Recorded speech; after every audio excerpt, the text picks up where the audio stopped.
Today we are at the Connecticut Fast Track Multi-Use Trail. The path is 4.5 miles each way and runs along a dedicated bus line. We will be testing the range of the HiKeep Coco folding e-bike. This will be a real-world range test as the conditions are far from ideal.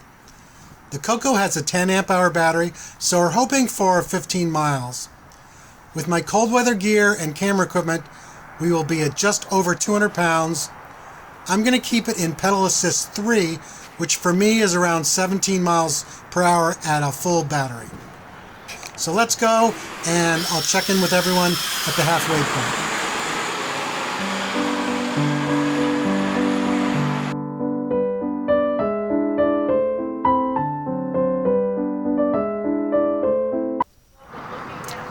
We have gone the full length of the trail, which is 4.5 miles. I still have all 6 battery bars.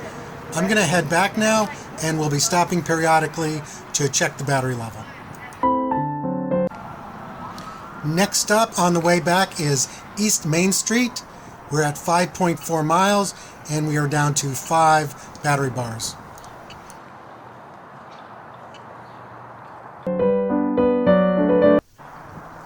Not to be confused with East Main Street, this is the East Street bus stop, 6.7 miles, and we are down to 4 battery bars. Next up is Cedar Street, 7.4 miles, 3 battery bars, 47.6 volts left on the battery.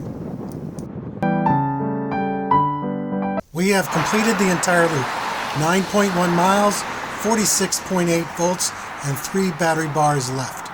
I'm going to keep riding around until the battery is completely drained.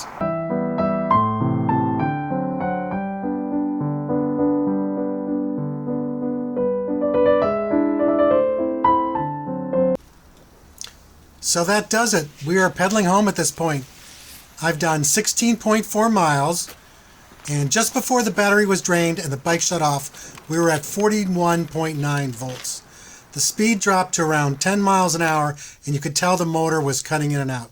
So the bike actually did better than expected. Now remember, everyone's range will be different.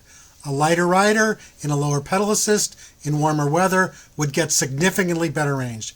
I'm out here today to find my worst case range and get a feel of how far I can go and at what point I need to move to a lower pedal assist and head home.